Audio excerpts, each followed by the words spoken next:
Okay, this is the second lesson on groups and organizations. We're going to cover the first group, which I think could be a threat to democracy in the USA. They're called the power elite. Like I said, we're going to cover the power elite, neocon bureaucrats, neocon non-government organizations, private military security contractors, and then private intelligence corporations. Also, we'll look at a little bit multinational corporations. All right. So, quick review. Well, I'm not going to do a quick review. I'll just state this. I said at one point here, when we're talking about bureaucracies, uh, I left some food for thought right here. I said, do we really have true democracy? Right? Do we have a dictatorship? Well, no, we don't really have a dictatorship, although, there's been an expansion of presidential or executive power. Um, do we have oligarchy? Well, yeah, we can, actually. Oligarchy is ruled by the few. All right. Now, there's a lot of talk about oligarchs in Russia. Well, yeah, I'm sure there's oligarchs in Russia, but we have oligarchs ourselves. What about plutocracy? Right, ruled by the rich. And this will be touched upon today a little bit. So we'll talk about the power elite. Right, it's a term that was coined by C. Wright Mills, a famous sociologist who wrote a book called The Power Elite, and a book in which I purchased and read. Uh, we'll talk more about this in lesson number 7 when we talk about government, and it is one of the major theories of U.S. government. Okay, so what is a power elite? All right, of course, people who have power, which they can control things, especially control policy and collective resources. And of course, it's not a very big group; it's just an elite group. So it's a power club. And what I'm looking at today are what are called the Skull and Bones men. It's an organization out of Yale, right? It's just like almost like a fraternal organization. And here's a picture of some of the guys.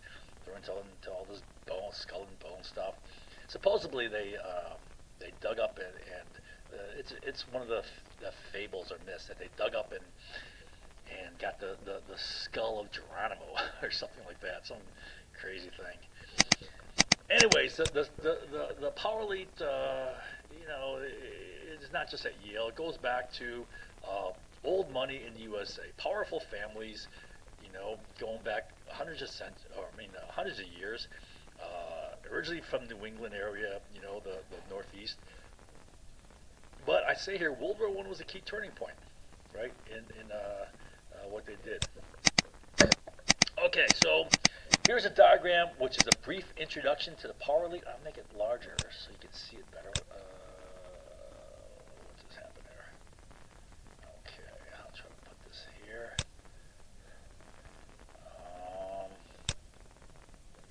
I can make it larger still.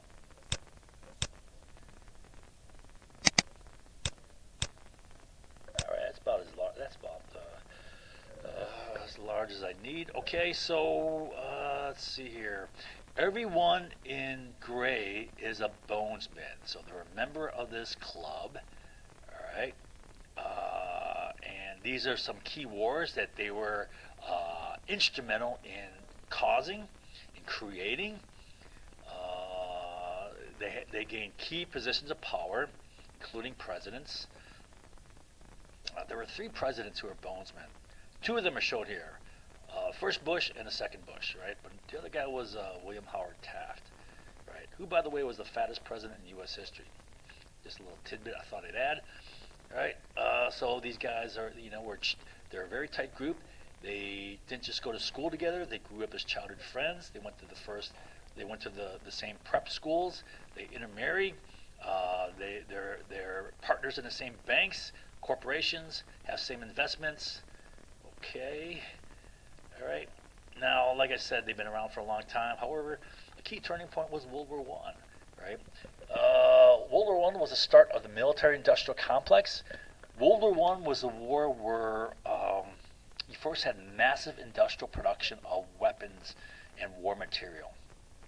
All right. I don't know if you remember. Let's see if I have it here. We talked about the evolution of the Industrial Revolution, how it went through a number of stages, and really the first war in which mass production, uh, machine manufacturing methods were applied to weapons was the Civil War. All right. However, as far as making a big uh, impact upon the economy, really the First World War was the first key one. I mean, the Spanish-American War pulled us out of a depression, and thereafter. But World War One was just the first really huge one. Of course, followed by World War Two, which had a massive impact upon our economy, a massive boom for our economy. Both of these wars. Uh, okay, so now key guys who cut their chops in there. Well, let's first talk about the guys who were on the War Industries Board. Samuel P. Bush, who was the father of Prescott Bush, who was the father of George H.W. Bush, who was the father of George W. Bush, right? Samuel Bush was on the War Boards industry, along with Robert Lovett, who was another bonesman, who was also the architect of the Cold War, right? And all these guys cut their chops during the First World War. Prescott Bush, Averell Harriman, probably the key bonesman here, kind of the linchpin. Roland Harriman, his brother, Robert Lovett, we said here, on the War Industries Board. Percy Rockefeller, of this famous oil company family. This guy here, Kent Gager, I don't know how you say his name. Curtis Lewis, Ray Morris, Knight Woolley, Neil Mallon, and Ellery James. All these guys here, almost all of them, were bonesmen. And these guys are all partners of Brown Brothers Harriman Bank, right? Also involved in W.A. Harriman Banking Company, also involved in the Union Banking Corporation, which all this related to Brown Brothers Harriman. That was a Brown Brothers Harriman subsidiary bank, Union Credit Bank, which was run by Prescott Bush, right, which was a big financer for Hitler during World War II, or actually, during World War II, but prior to World War II. Okay. So they're part of Brown Brothers Harriman Bank. Let's see, B, C, D. Yeah, so here we're at Brown Brothers Harriman Bank and W.A. Harriman Banking Company, right? Two closely related banks. All right. Now, these banks helped finance Hitler and the Nazi Party. They had a lot of business relations. A lot of American companies had business relations with Germany after World War One, and there was nothing wrong with that. There was nothing illegal with that. Then the Nazi Party comes into power in 1933, I guess it was, right? And they maintained their business relations, right? And but Harriman Banking helped build the Nazi war industries. They pumped a lot of money into Germany as Germany was rebuilding the war industries. And now, there's nothing illegal about that in the 1930s. And even after World War I started in September 1939, there was nothing illegal about that. Although, of course, you can say, well, it wasn't too smart. It was pretty, you can say, unwise. And then you can say it was unpatriotic. Because given the fact that Nazi Germany was rolling through Eastern Europe, Poland, right, Czechoslovakia, and then heading into Western Europe, all this posing a significant threat to the United States. Well, it's not a good idea that these businesses and banks stayed open, supporting Nazi Germany, right? Now, in 1941, December, of course, Pearl Harbor happened, and we went to war with Germany, right? They stayed open, right? Maintaining their Nazi businesses, right? Benefiting the Nazis, even after we're at war with them. And it wasn't until October and November 1942, almost a full year after we've been at war with Germany, when the U.S. government, what was it now? Let me go back and get the exact name for the organization. The Office of Alien Property Custodian in 1942 shut down 4 of the businesses that were related to Bush. All right, what were the businesses here? Union Banking Corporation, which was a holding company. I don't know all the legal corporate terms exactly, but it was pretty much a holding company for Fritz Thyssen banking assets in the United States, the Holland American Trading Corporation, Seamless Steel Corporation, Silesian American Company, right? And this is what the Office of Alien Property said in 1942. Since 1939, these steel and mining properties have been in possession and have been operated by the German government and have undoubtedly been a considerable assistance to the country's war effort. So these are German, Nazi German, U.S. Run corporations, all right, aiding Germany, and we're at war with them, right, since 1939. All right, okay, all right. This is a quote from The Guardian.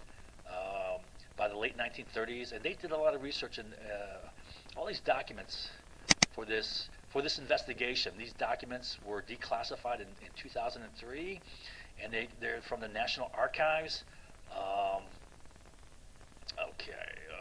Let's see here. So they said Brown Brothers Harriman, which had claimed to be the world's largest private investment bank, and the UBC, that's a Union Banking Corporation that was directly run by Prescott Bush. It was part of the Brown Brothers Harriman Bank, right? Had bought and shipped millions of dollars of gold, fuel, steel, coal, and U.S. Treasury bonds to Germany. This is in the late 1930s. You know, it's not illegal prior to December 1941, but of course it's not smart or patriotic. Both feeding and financing Hitler's build-up to war, unquote, right? So this is a quote from Homer Jones, who was a chief investigator for the Office of Alien Property. Well, it's not a quote. What he did is he recommended that the assets here be liquidated and then used by the U.S. government. Okay, you just dissolve this stuff, but instead, I think this becomes an issue of power. Instead of being liquidated, they were kept intact and returned to the owners after the war. No further action was ever taken, nor was the investigation continued, despite the fact that the Union Banking Corporation was caught red-handed operating an American shell company for the Thiessen family 8 months after America had entered the war, and that this was the bank that had partly financed Hitler's rise to power. It says partly. He was a big, major financer of Hitler. In fact, he wrote a book, I Paid Hitler, right? He was a big backer of Hitler, right? All right, so now there's been other books written on this. There's 2 books that I know of. Wall Street and the Rise of Hitler, Anthony Sutton, and there was one called Trading with the Enemy, right, based upon these same documents. Okay. All right, so yeah, these guys are helping fuel Nazi Germany and rebuild the war machine. And then, of course, we got World War II. Now, you can't blame World War II on them. Hitler was a chief blame, but these guys can be blamed for helping, right? Financially, economically. So it wasn't until October, November of 42, then they're shut down, right? Say October 42 there. FDR had them shut down. Right now, FDR is interesting. I put here 12 presidents. So one of the partners of Brown Brothers Harriman was Moreno Delano, who was related to Franklin Delano Roosevelt.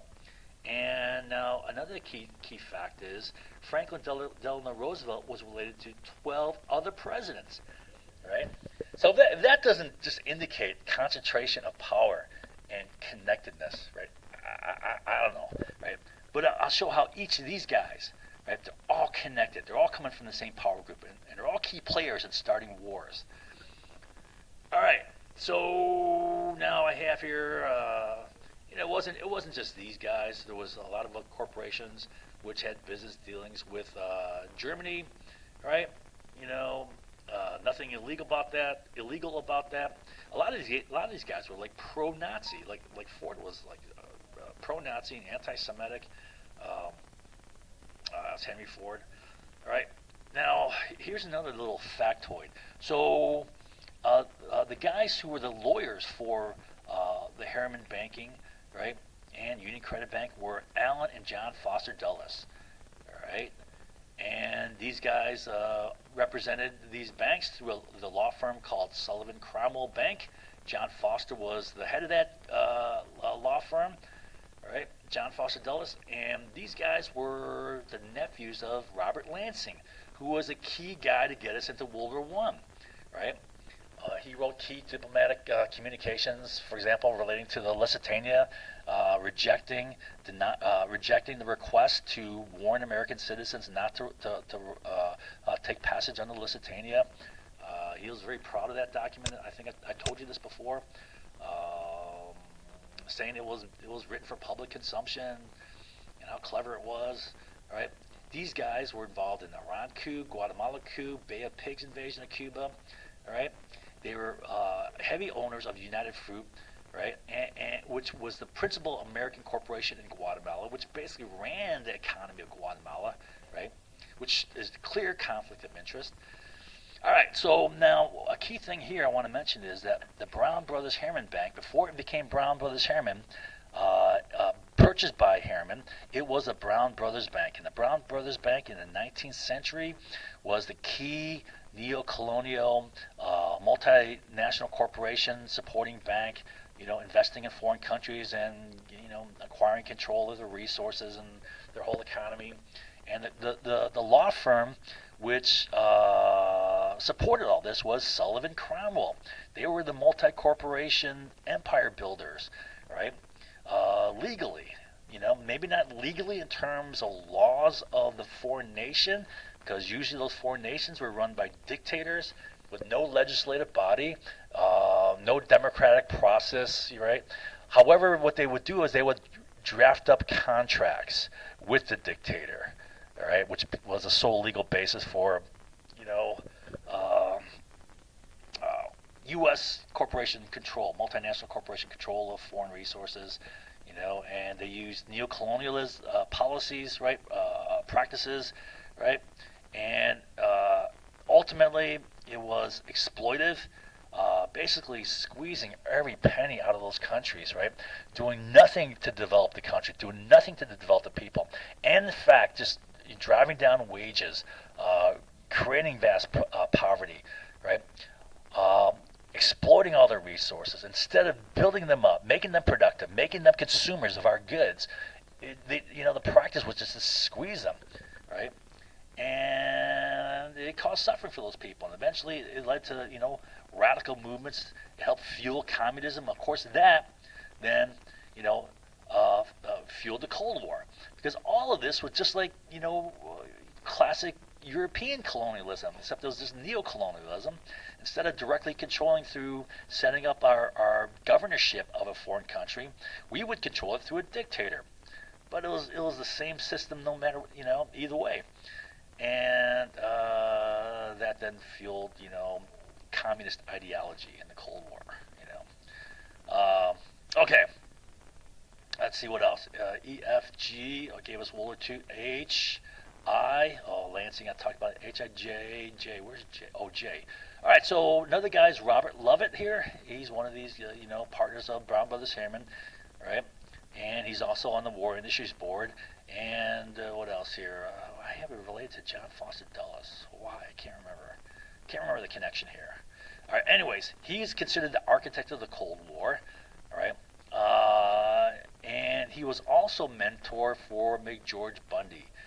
I don't know if you remember, but McGeorge Bundy was a key architect of the Vietnam War, writing the 30-day plan. His brother William Bundy was also heavily involved in this, and they're both bonesmen. All right. Let's see, JKLMM, McGeorge Bundy. They gave us the Vietnam War. So these guys gave us the Vietnam War. Right? But the key guy, the linchpin here, again, is Averell Harriman.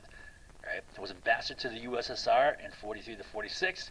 He was made Assistant Secretary of State for Far Eastern Affairs in 61 to 63, offering his services there. And then he was acting Secretary of State leading up to the Gulf of Tonkin incident. Now, according to this guy, Colonel William Corson, U.S. Marine Corps, by 1963, Harriman was running, quote, Vietnam without consulting the president or the attorney general, who was RFK at the time. Now, I read Foreign Relations of the United States for 1963 Southeast Asia in 1964, and it is true. Ariel Harriman was a key linchpin. Documents were all being authorized by Harriman, right? He was also a key player in the Diem coup. All right, I say here, taking JFK for a ride. That is just my opinion. It's my feeling. I got the feeling that these guys were taking JFK for a ride here. You know, kind of like Bill Clinton was taken for a ride. You know, Bill Clinton wasn't a very good manager. He didn't keep a close tab on things. MNOPQ. All right, so now they gave us a Vietnam War. Yeah, I don't know if you remember the whole Gulf of Tonkin manipulation. The 30-day plan, all the stuff that was done to manufacture that war, right? And I can't teach you it all again. So Robert Levis gave us a Cold War. Part of the Cold War was the Vietnam War, and again, Bonesmen were key in getting us that war. Key Bonesmen, Harriman, George Bundy, William Bundy. There's more people in the LBJ administration, but they were key. Now, a corporation that made big bucks off of the Vietnam War was Root Brown, which would later become Halliburton. Right? Root Brown was a Texas-based company that was a big financial contributor to LBJ's campaign. All right, they were invested in LBJ. All right. Okay, so where are we at? LP, Q. Where's Q? Oh, Q. R. Okay, S. Where's S? Oh, there's S. Okay, so now we're moving on to Prescott Bush's boy. So we got Samuel Bush, you got his son Prescott, now you got his son George H.W. Bush, who passed away recently. Okay. All right, so George H.W. Bush, Bush number one, I say here, right, who was at one point the director of the CIA. He was also an oil expert, right? And all the oil experts, I don't know if you remember this, but, well, I'll get to that in a second. So I taught U.S. involvement in the Middle East. I taught the history of the oil industry, and in this I taught the background of the first Gulf War. It wasn't so simple as Saddam Hussein invading Kuwait alone, right? There's more back. I can't teach you it all again, but a key player, U.S. played a key role in all this. So we got Gulf War I, right? STU. Where's U? Where's U?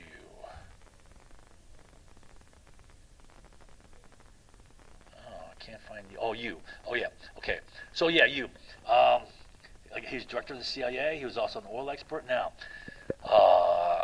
in my lesson on U.S. involvement in the Middle East, I explained the first Gulf War and explained how I read every damn OPEC article between 1990 and about 2003, going into 2004. And during the first Gulf War, before the ground war started, all these oil experts and all these economists are saying that the war is going to destroy OPEC. All right, it's going to destroy their unity. It's going to undermine their power. It's going to give the U.S. greater influence over them. It's going to cause them to lose control of oil prices. And sure enough, it did.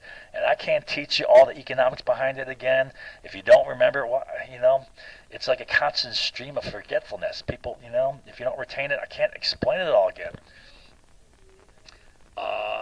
V. Let's see, where's V? Oh my gosh. Oh, okay, V. Yeah. Oh, yeah. Another thing is this. One of the ways it destroyed OPEC was this. A key way. Well, Bush number one got the Saudis to pay $36 billion of the U.S. $60 billion cost for the war. That's 60%. Right, of the war costs. And then they had their own big bills from the war. And then they made big weapons purchases, like F-15 fighters, like all sorts of stuff they bought. They bought, Challenger tanks from the British. They bought a lot of weapons. They went heavy in debt. Now that debt is leverage. Debt is a weapon. And it was used to bust OPEC. I can't explain the details again. I don't have time to explain the details, right? But here was a key thing. Those Saudis and Kuwaitis were broken out. It was divide and conquer, right? OPEC was busted. And with OPEC busted, the U.S. regained indirect control of oil prices, right? And oil prices did plummet in the 1990s. All right, UBW. Oh, okay. Now, as Root Brown was the key, the key contract winner here in the Vietnam War, made big bucks here. Well, Halliburton did the same here, and they made money through a program called LOGCAP, which is Logistic Civilian Augmentation Program.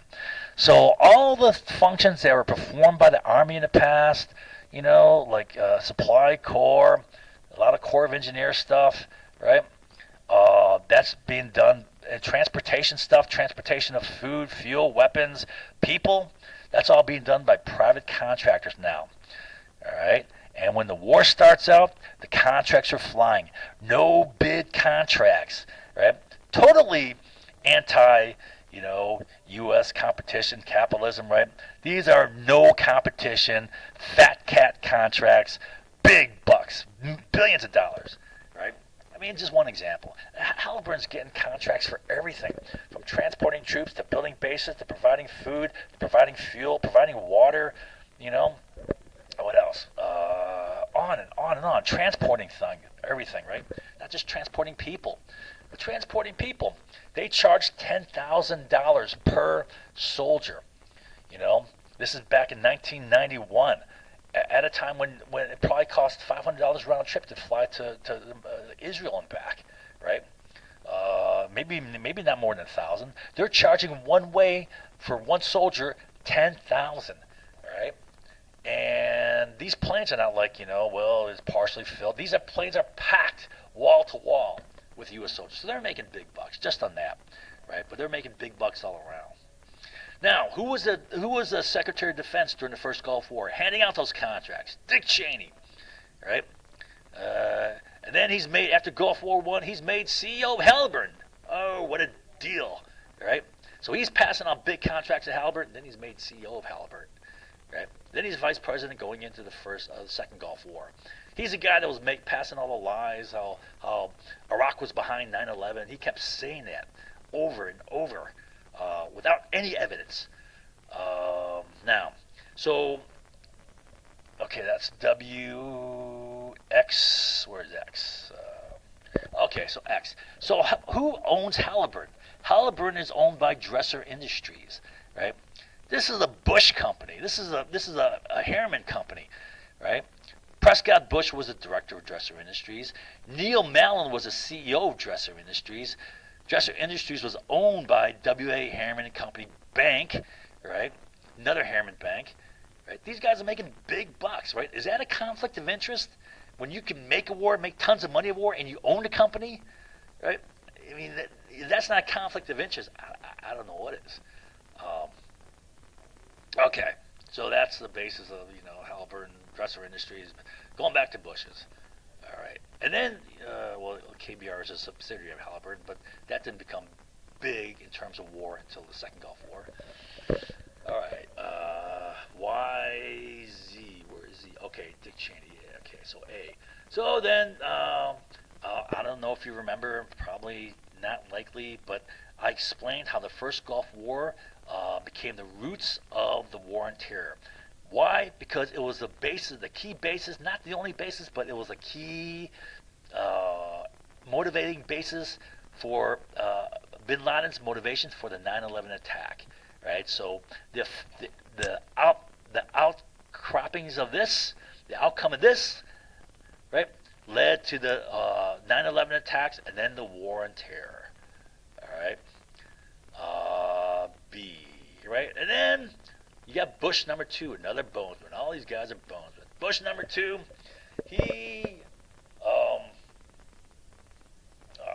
Bush number 2.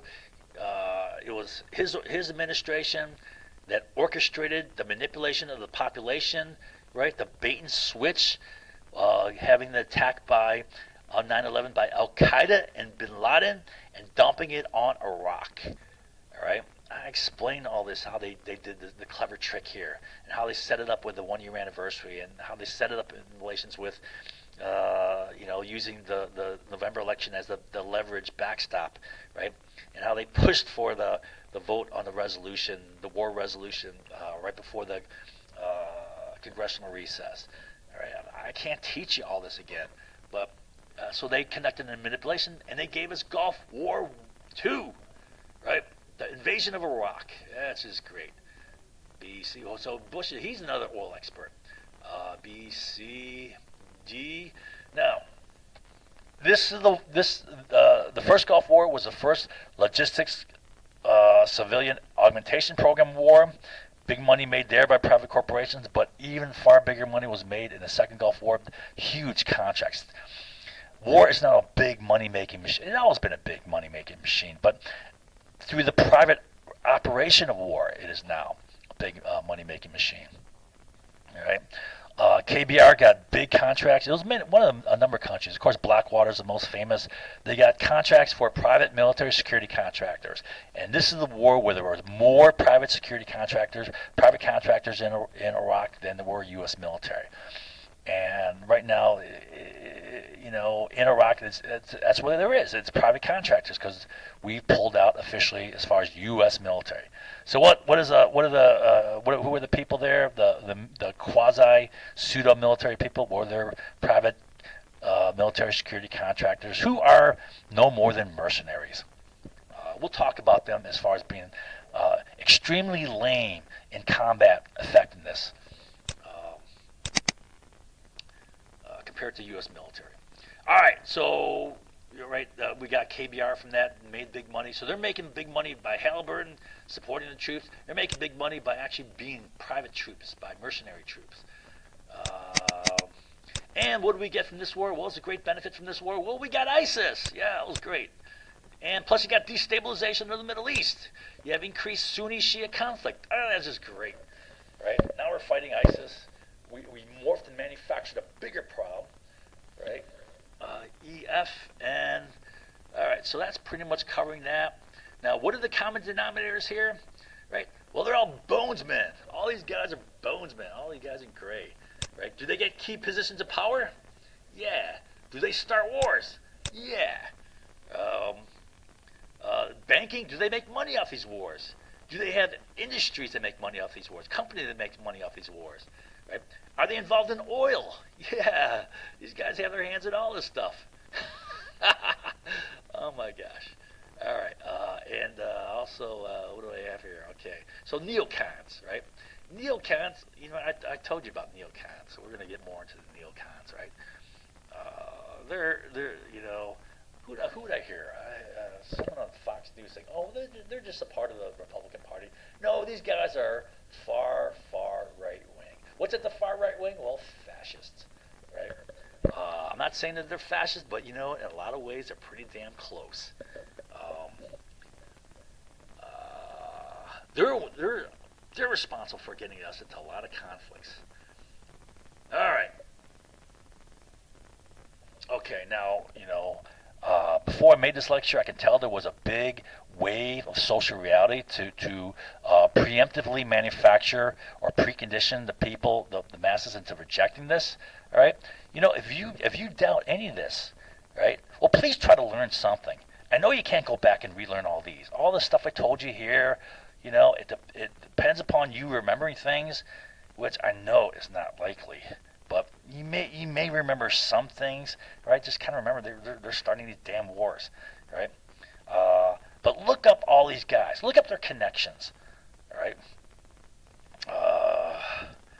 You can fact check all this. Now, if you don't fact check it, right? You don't. I know you have a right to just attack and whatever, right? Because it's a free country. But you know what? There's no real basis for your attacks. And I know I'm going to get attacked. That's what people do. They believe what they want to believe, and they attack, right? Because of their nastiness within them. Some gut thing. All right, so I want to cover further. Okay. Well, here's the bonesmen. Let me just look at these guys. Did they creep you out or what? Why do they wear hoods with no eyelets in it, right? It's like they love the darkness or something, right? I don't know. And they cross their fingers. What does crossing your fingers mean? Then they're crossing their hands. It's like, a double cross, right? If crossing your fingers is a lie, well, they're doubly liars, almost as if. And they're just doing weird stuff. Why do they have a skull here? It's just they creep me out. These guys are guys running our country. Powerful guys, right? All right. So here's the stuff on the Guardian article, right? There's more than just a Guardian article.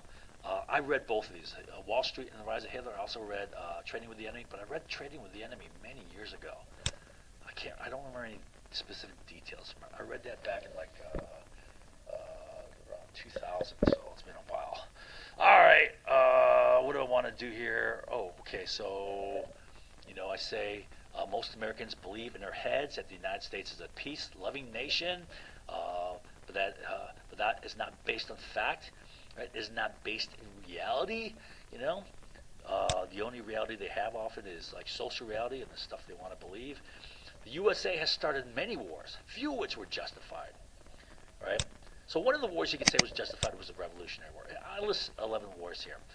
How we started these, right? Revolutionary War, War of 1812, many Indian wars, many of these, right? The Mexican-American War, Civil War, South started it by seceding. It wasn't the Union. In fact, they're trying to stop it. Spanish-American War, U.S. involvement in World War I, U.S. involvement in World War II, the Vietnam War, First Gulf War, which led to the War on Terror, Iraq Invasion War, right, which was, a manipulation from the War on Terror, dumping it on Iraq from, what Al-Qaeda and Bin Laden did. All right, so you could say World War II was justified. Yeah, I'd say that's justified, right? Given the fact that Nazi Germany was, such a major threat. Revolutionary War, to me, that's justified because, why should Great Britain, make us slaves and exploit the hell out of us? But we turn around and exploit the hell of a lot of other countries the way the British exploited us. And that led to a lot of the Cold War conflict, that led to decolonization, that fueled communism. All right, so I want to expand a little bit here, and as far as how these guys are all related together with each other. And this diagram does it a little bit. I mean, the actual relationships are far more elaborate, but, in fact, I did this in like one day. I threw this together, right? So, if I can find this stuff in a day, right, there's far more relationships going on here. So let's start here. George Herbert Walker was the father-in-law for Prescott Bush, all right? They're both partners in W.A. Harriman Banking, Union Bank Corporation, and Brown Brothers Harriman. Prescott would become director of W.A. Harriman Bank, which would then later own Dresser Industries, which he talked about, which owns Halliburton. All right. B. Prescott Bush was a bonesman partner in both W.A. Harriman Bank Company and Harriman Brothers and Company. He ran the Union Credit Bank, the Union Banking Corporation, it's actually called Union Bank Corp. That supported the rise of Hitler to power. He's father to George H.W. Bush. All right, so the first President Bush was his son. He opened the door to trade with China, right? He worked for Dresser Industries. That's one of the things he did. A, B, C. Oh, so Prescott Bush is buddies with Averill Harriman. I think Roland Harriman were actually classmates at Yale with Prescott Bush. Averill Harriman was 2 or 3 years older, right? But they're all buddies. Bonesman class in 1913. Chief control of Harriman Brothers Bank and W.A. Harriman, all these banks, right? Supporting Hitler and German military buildup prior to World War II, and even stayed open, right? Operating and benefiting Nazi Germany for almost a year after we're at war with Germany. They're not shutting down their operations, all right? And it required the American what was that organization? Office of Alien Property Custodian to shut them down. All right. Brown Brothers Brothers Harriman partners, Roland, Prescott Bush, Percy Rockefeller, all these guys, right? Were partners in Brown Brothers Harriman Bank. More guys in this. Involved with Henry Cabot Lodge Jr. in the DM coup.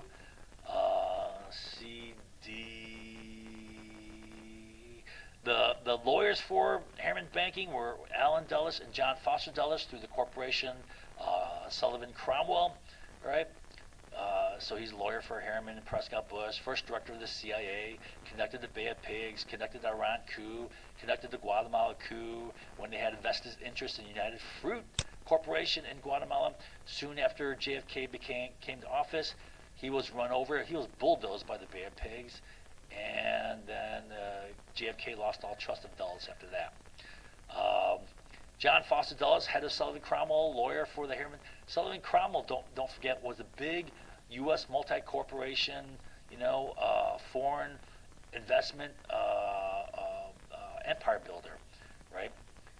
For Harriman and Prescott Bush, Secretary of State under Eisenhower. Him and his brother had a big interest in United Fruits and all the economic ventures in Guatemala, right? At the same time, they ran the Guatemala coup, right? Overthrow the democratically elected government and put in a dictator. E.F. Okay, their uncle was Robert Lansing, all right? So I'm showing you how these guys are all connected. They're powerful. And who played a role like McGeorge Bundy as a chief architect who got us into World War I, right? We discussed his role in World War briefly. If you've forgotten, I'm not going to teach it all again. E.F.G. Averill Harriman had offered his assistance and was made acting Secretary of State. He was offered his assistant in Vietnam, and was made acting Secretary of State in the lead up to the Gulf of Tonkin incident. Played a key role in the start of the Vietnam War. EFGH. Roland Harriman, his brother, ran the Harriman domestic operations. He was a Bonesman classmate with Prescott Bush. That's right, they were classmates, right? And along with Robert Lovett, so these guys were all classmates, same year, who served in the Army Ordnance Department in World War I. HI. So you have George Herbert Walker Bush, who worked for Dresser Industries, who was a key guy in getting us Gulf War I, HIJ, and who was a key guy in destroying OPEC, right? HIJK. His son was George Walker Bush, George W. Bush, right, the most recent Bush, right, who gave us Gulf War II, HIJKL, right? And,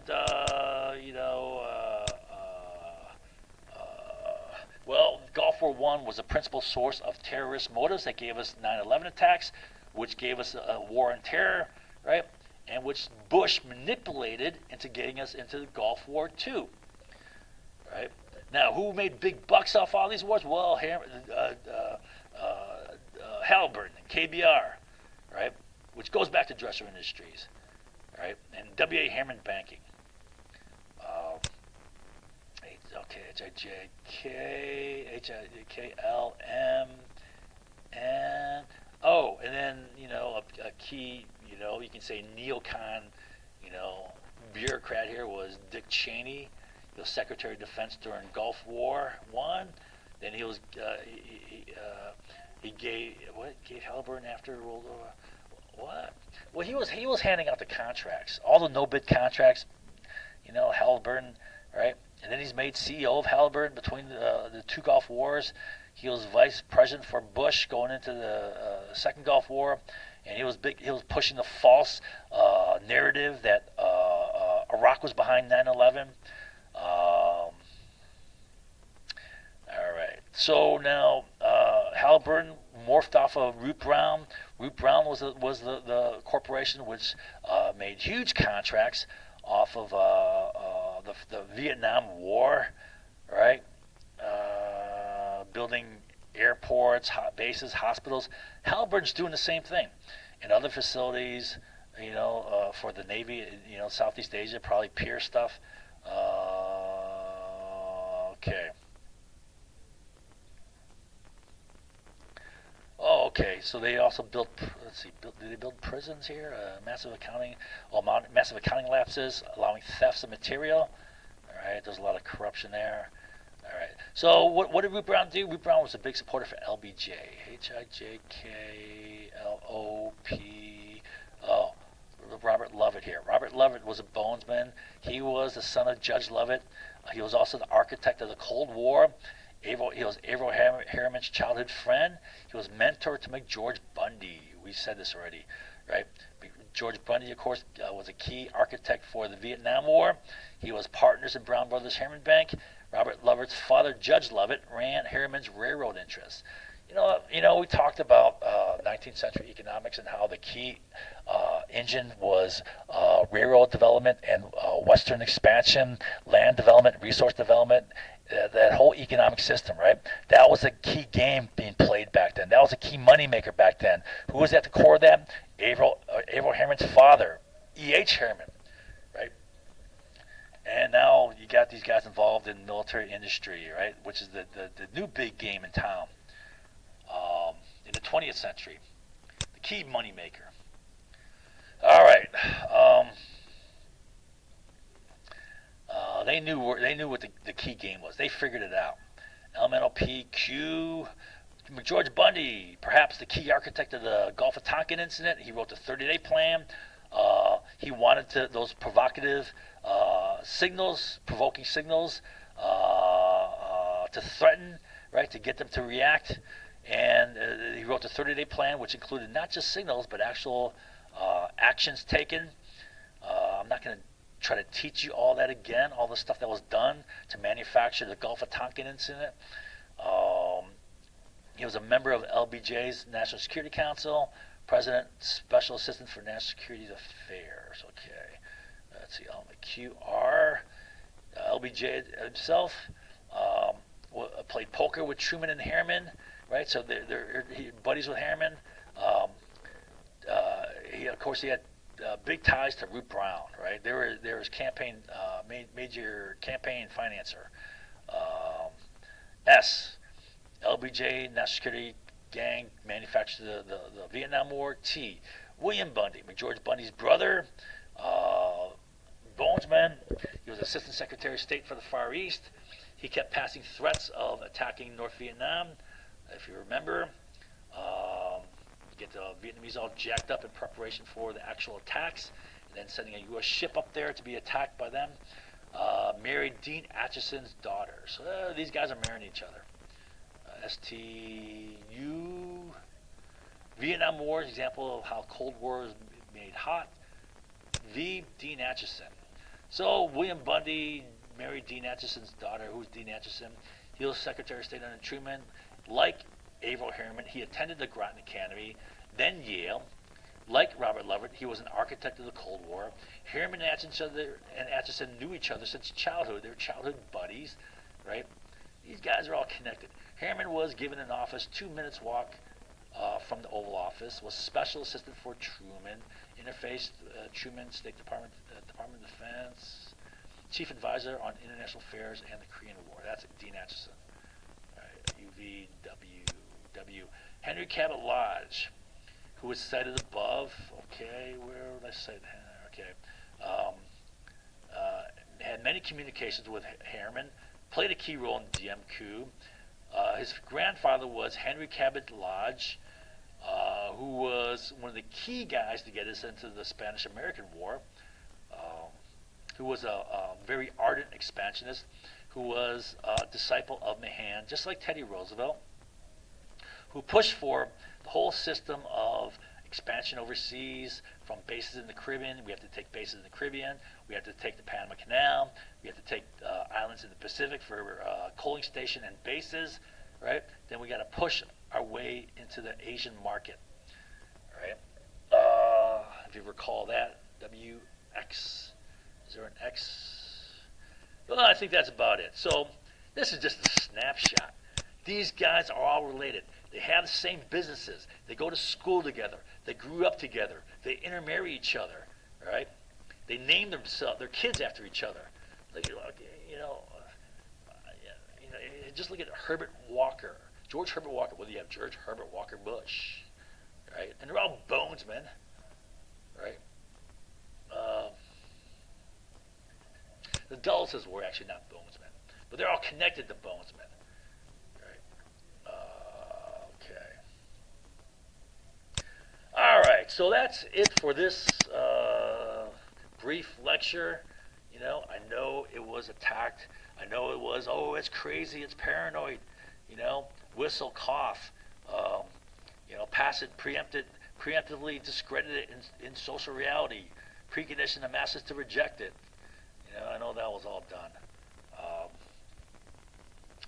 but like I said, look it up yourself. Look these guys up, right? I know you're not going to remember this, but if you want, go back and look at my previous notes, right? Like you're going to do that. Uh, you know, people don't bother; they just stuck with social reality. I I proved how social reality is such a joke, but people just keep going back to it.